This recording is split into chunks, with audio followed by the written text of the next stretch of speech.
I'm Chris Motes, and welcome to The Good Life. Around our kitchen table, we talk about the stuff that matters. So pull up a chair as we visit with real people and talk about love and loss, sacrifice and salvation. At this kitchen table, we don't have all the answers, but we do believe that life is good. And we want you to hear the stories of everyday heroes living the good life. Well, welcome back for another episode here of The Good Life, broadcasting from our studios at the Diocese of Sioux Falls in Sioux Falls, South Dakota.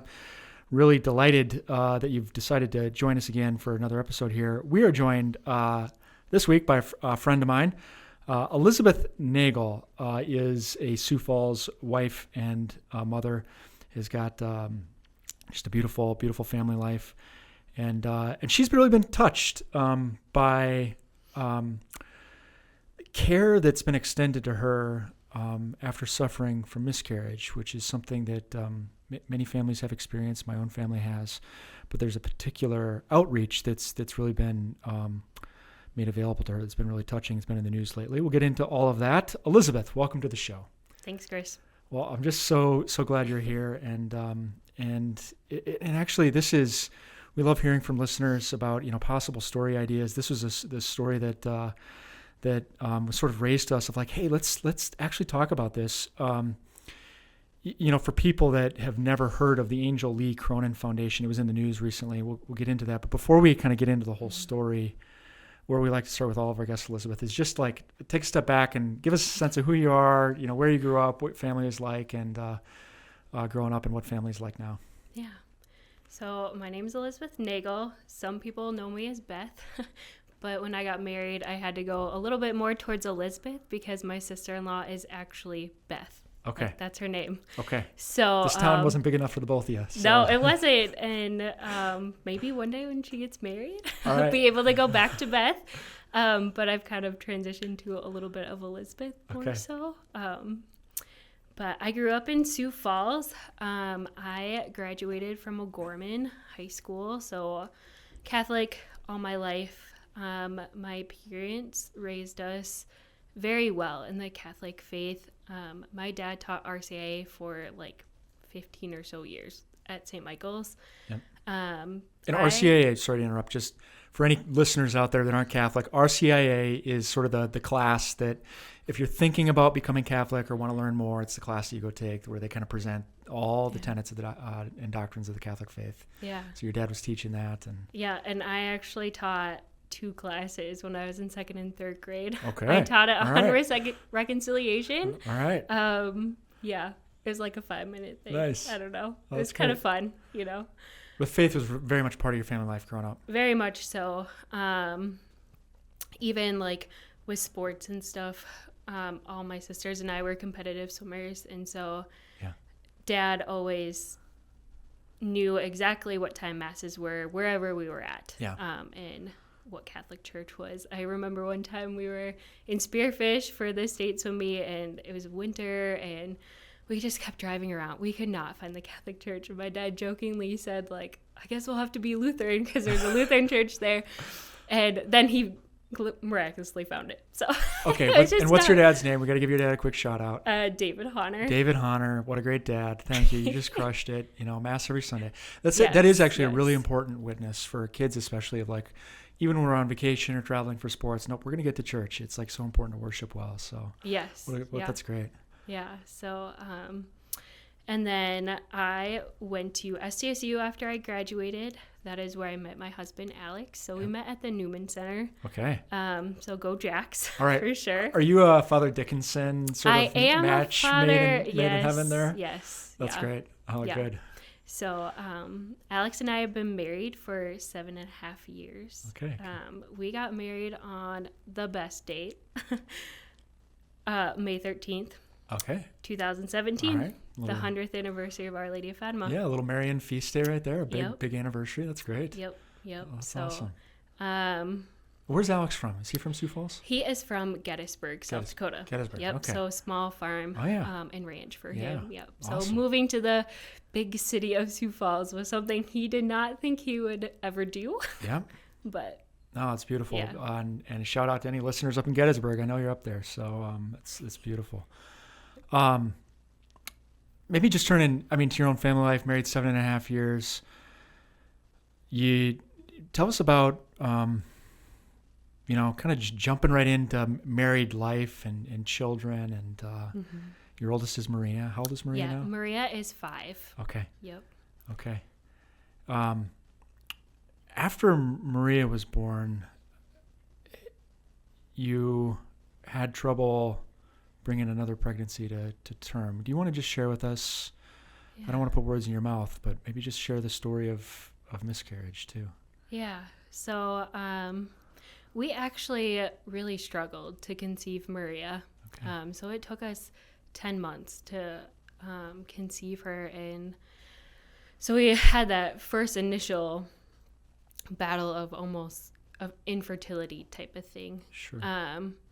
And so Maria was born, and my husband and I decided that we were going to surrender our fertility to the Lord. So we were going to allow as many children as he wanted into our family. So I never really kind of prevented any pregnancy in that way. Through NFP. So we were just really open to what the Lord was going to give us. Yeah. And so we actually conceived when Maria was 7 months old. So it was kind of like like here we go again type of thing. It was kind of not really like a super surprise, but kind of like I didn't think it would happen this quick again.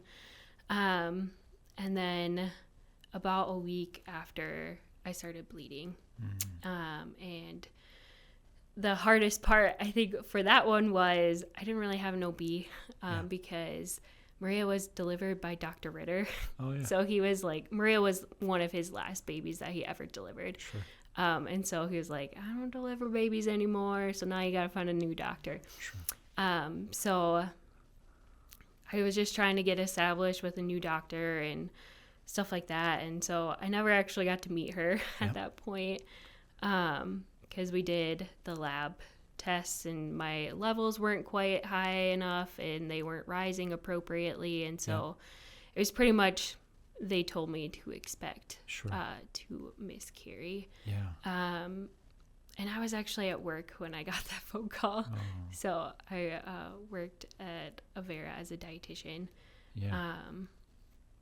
And so luckily it was in 2020, so we were kind of slow because it was at the beginning of the lockdowns in March. So I went to my boss. She's like, leave. Like, you go do what you need to, because I had to go get some lab draws and stuff like that, which was a huge blessing in that way. And I texted Father Andrew, actually, and I said, they think I'm miscarrying. We don't know for sure, but they're pretty sure that I'm miscarrying. What do I do? Yeah. Type of thing. And he called me and he said, I'm so sorry, like, you're going through this. He said, I had a family in Brookings, like, they just collected the remains and they were able to bury their child in the cemetery there in Brookings, and they had a committal service and all that stuff. Yeah. And so he said, pretty much, call your parish priest and the cemetery type of thing, and they'll kind of give you further instructions. And so I tasked that with Alex because I just couldn't in my heart be able to do that yet. So Alex called Father Haggerty, who was our parish priest at the time. He told us exactly what we needed to do and to call St. Michael Cemetery. St. Michael Cemetery told us we needed to go through the funeral home. So we went through the funeral home, and both St. Michael Cemetery and the funeral home told us about this Angel Lee Cronin Fund. Which, going to the funeral home for the first time, it was actually very scary because I was only 6 weeks along. And I was so scared that they were like, you have nothing to bury. Why are you bringing a 6-week-old embryo baby here? And that was not the case. I was met with so much just like love and sympathy. Like our funeral director, he was amazing. Like he's retired now, but so he didn't get to do our most recent one, but he really reached out and like was there for us. Him and his wife had miscarriages in the past too, so like he was very sympathetic in that, and it kind of melted my fears away, actually. Yeah. And so it was just a blessing in that way. Yeah. To not be met with that friction. Sure. Of like, why are you doing this type of thing? You know, I can appreciate that because, you know, our beliefs, when you believe that life is sacred, that it begins at conception, that that's a human being. Mm-hmm. I mean, I think that many people recognize this because we know that miscarriage hurts. Yeah. You know, especially we got to hear a couple weeks ago a testimony of Deacon Thane and losing a baby to miscarriage after they, you know, just really struggling with infertility. Like that, it just hurts. You know, it's a person, but at the same time, with, you know, just sort of the broader language of like reproductive rights. Yeah.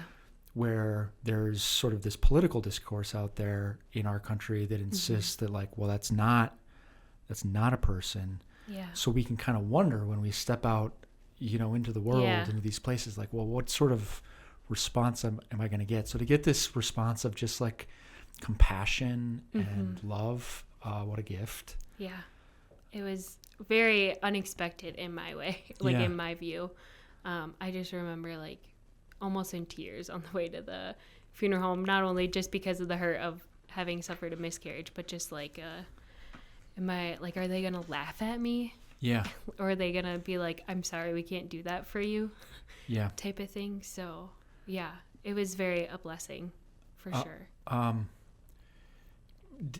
Did you, I don't know if anybody explained it at the time, or did you make a connection to sort of a ministry of the church at that point in time at the funeral home with the Angel Lee Cronin Fund and sort of the burial, or maybe take us all the way through sort of the cemetery and what happened there? So we just had a very, very small committal service. Father Haggerty came out, blessed the plot that our boys would actually be buried in. Yeah. And said a bunch of the prayers and stuff like that. So it was very, very small. Only our family, like our very close family came. Sure. Type of thing. So, but yeah, it was like very beautiful in that way of Father Haggerty sang a hymn. It was, so our first miscarriage was March 19th. That is why we named him Joseph. Oh, that's beautiful. Yeah. So it was snowy there and all that stuff. So we started inside the chapel. That's a Feast of St. Joseph for anybody that doesn't know. So March 19th, Feast of St. Joseph. Yeah. That's beautiful. So it was snowing. And so we started inside, and Father Haggerty sang a very nice hymn as we walked like to the graveside and stuff like that. And so just and kind of how this works too, because my own family, that's kind of one of the ways that we connected actually, is you had a later miscarriage that was, and you saw the name on the marker right next to your baby was a Moats family baby. Yeah. So we went through this too, and it was really, I was similarly touched. And I just, you know, I think there are a lot of people out there that don't necessarily know that this is available. Yeah. So I just for the sake of like sharing information, if this happens, you know, you kind of wonder like, well, what is going to happen to this little baby? You know, especially if you were at the hospital and there's a surgical, you know, like, well, it's already a scary environment. Yep. And that's how it was for us. And so one of the things that they presented to us at Avera McKinnon, when no, it wasn't McKinnon. It was one of their other, I guess, one of the other bigger specialty hospitals in town. It was an Avera facility. And they sort of present to us like a couple of different options for disposal, dignified interment or burial of remains, which is just so beautiful that they're, you know, this is one of the corporal works of mercy, to bury the dead, right? Yeah. And so the options are, they could either retain the remains for a short period of time. They would keep them in a dignified manner. And then on a monthly or maybe every 6 weeks basis out at St. Michael's, there's sort of a mass internment, I guess they would call it, where all the babies that have died in that particular period of time, at least at the Avera Hospital, are interred in a very dignified manner out at St. Michael's Cemetery. Or you have the option, if you wish, of having the remains transferred to a funeral home. There are just state laws about transporting human remains. But if you elect to, if you would like a private, just an individual burial rather than the mass burial, then you can do that. You just call the funeral home, you know, whichever one you want in town. They come pick up the remains, and then you can arrange for a private burial. And I got to tell you, just through this fund, it's called the Angel Lee Cronin Memorial Fund. It's administered by Deacon Radio here at the cathedral. It's all taken care of. And so Hannah and I were kind of thinking through this of like, we want to honor our child and just do it with sacredness and dignity, and we want to do it right, you know, like this is a person that should be given to God in a really dignified manner. We have other older children who are thinking about like, this is for them too, of like just teaching them how we care for the deceased. But I got to tell you, we were like a little nervous, you know, we're a young family, and like, oh my goodness, how much does this cost? And, you know, you want to do it right, but you're still thinking about these things. But then when you learn, like, this is covered. There's just like this, oh my goodness, you feel so cared for. Was that a similar kind of experience for you guys? Yeah, it was. Sanford does the same thing. They offered us the same options. I had 2 of them that had to be surgically removed. So we, of course, elected to do the individual burial because they were able to bury them all in the same plot. Except for our most latest one. But so since we already had Joseph there, it was kind of a no-brainer to do the individual burial and have them all in the same place.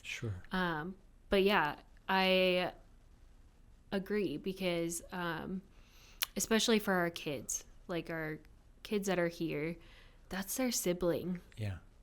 And my kids are a little younger to understand yet. Like sometimes they'll say like, let's go see your brothers. And they're like, where are our brothers, type of thing. And it's like, okay, like, so it was a very big learning opportunity for them in that way too.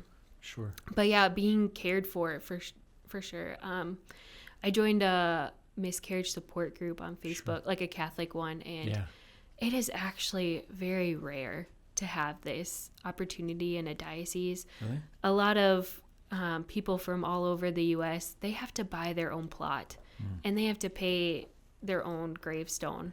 And for those who haven't looked into funeral costs or like plot costs, I mean, it's hundreds of dollars for a plot, hundreds of dollars for a nice stone, even the most simple ones too. So to have that covered was amazing because especially with ours where they came so close together, we our next one happened in June, and then the last one in 2020 was in September. So that would have been just a huge financial burden, and 2 of those I had to have the surgical removal because they just weren't coming type of thing. So you have all these medical bills too, and then just having that it's not have to worry about the burial costs. But if anybody out there, you know, is maybe hearing about this for the first time and is like really moved to give something, you're certainly welcome to do that. It's administered, as I mentioned earlier, by Deacon Bill Radio. He's a deacon at the Cathedral Parish in Sioux Falls. Their office can be reached at 605-336-7390. You can ask for Deacon Radio if you want to, help in some way. But it is a beautiful and unique thing that not every diocese has this ministry that's helping families at a moment that there's just a lot of grief and physical disruption. So just it's a way to serve at that that moment in time. Yeah. And our funeral director told us too that whenever anybody had like had a balance that like was not outstanding, but was more than what they had to pay for, and they said like just donate it. They always donated it to the Angel Lee Cronin Fund, because the funeral home just knows that it's such a good and profitable for families. So did you see the Angel Lee Cronin Fund in the news lately with the little baby that was... Well, I'll tell the story then. I didn't. I mean, I didn't, but I kind of assumed though, with the little baby at the recycling center. It's very, it's tragic, but at the same time touching. Yeah. At least the response. What's tragic is that an infant was found deceased. It had been the body of the baby had been abandoned at a local like recycling center or something, and its family was unknown. Police, to my knowledge, have not been able to sort of trace the origin or apprehend anybody that may have some guilt. But local funeral home hosted a service, a funeral service for this little baby. There was a police honor guard carrying this little tiny casket, and it was just so like kind of heartbreaking. But I think they said that it's the smallest caskets are the heaviest to carry. Yeah. But I mean, the funeral home was packed to overflowing with people from the community that just came out. Yeah. And the Angel Lee Cronin Fund supported financially just the needs of this little child. So it's just so striking. Such a beautiful community response of people that want to be there to really honor the dignity and value in this unknown person, this little tiny person's life. Yeah. Very, very beautiful. So one of the things I want to turn back to, Elizabeth, Beth, is just this question of, amidst the hardship of miscarriage, there's like this really powerful question of like, always trying to ask, like, where's the Lord in this? Yeah. Has the Lord given you a sense of kind of where he's been and what he's trying to do in your own life or give to you through these experiences of miscarriage? Yeah. So it was really hard to see the Lord in a lot of it, because miscarriage is so common. Like 1 in 4 women experience a miscarriage. And so,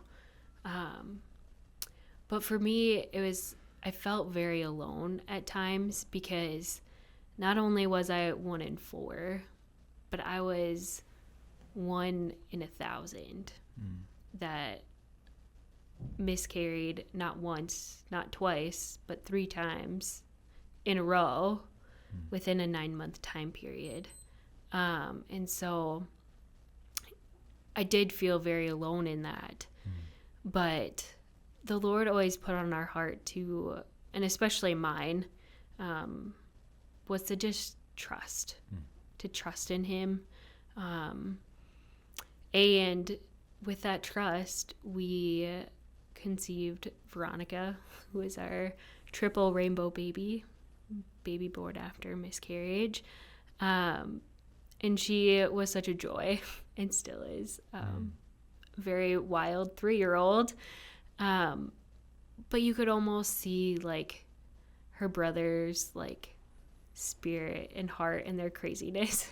Because Veronica is surrounded by all girls at home, but she really needs a boy to wrestle with. So just like to have that sense that she has kind of her brother's like wildness in her. But yeah, just to trust in the Lord and what he was doing at that time. And to fully just like surrender of like, this isn't my child. This is God's child that he graciously bestowed upon us. But to give it back to him is kind of hard sometimes in a way. Thanks for sharing that. Yeah. I also want to ask, just because we are in election season, Amendment G is early voting starts, I think, next week. November 5th is when we'll all go to the polls, exercise our civic duty and vote. One of the bits of misinformation that's out there about Amendment G is that it's needed so that women can receive appropriate medical care, either, following a miscarriage or in the event of an ectopic pregnancy, something like that. Can you speak to your own experience or even the experiences of women you know around just the medical care that you received and whether, in fact, abortion is, we need to change our state law to make sure that women can have appropriate medical care? Yeah. So our most recent miscarriage was 4 months ago, so within the most recent law time period. And when we found out at our ultrasound appointment that Damien no longer had a heartbeat, my OB did not hesitate one bit to offer me all the options of, you can miscarry at home, we can give you the pill to kind of get things started so that you could miscarry at home, or you can do another surgical removal if we needed. So she did not question one bit her ability to provide me care as a woman who had just confirmed miscarried. And I've had friends who have had ectopic pregnancies within the last year or two, and they did not hesitate one bit because doctors know that, especially in the event of an ectopic pregnancy, it is kind of a time is an issue type of thing to just for the health of the mother and the tube bursting and stuff like that and internal bleeding. So they did not hesitate one bit here in South Dakota. Well, and for listeners that are interested in this topic, we're going to have a physician on to talk a little more about sort of miscarriage care and whether Amendment G helps solve a problem or whether it's actually completely unnecessary. Elizabeth Nagel, it's just been a delight to have you on the program. Thanks for joining us. Thanks, Chris. And for all of our listeners out there, I just want to thank you for joining in. As we're kind of in the final weeks here of the lead up to Amendment G. If you need to get more information, that's great. You can go to sfcatholic.org/respectlife and find all of the resources that the Diocese of Sioux Falls has available, and including kind of a breakdown based on where you're at. Maybe you're not sure. You can still find the resources there on our website. We are encouraging a no vote. Until next time, live well.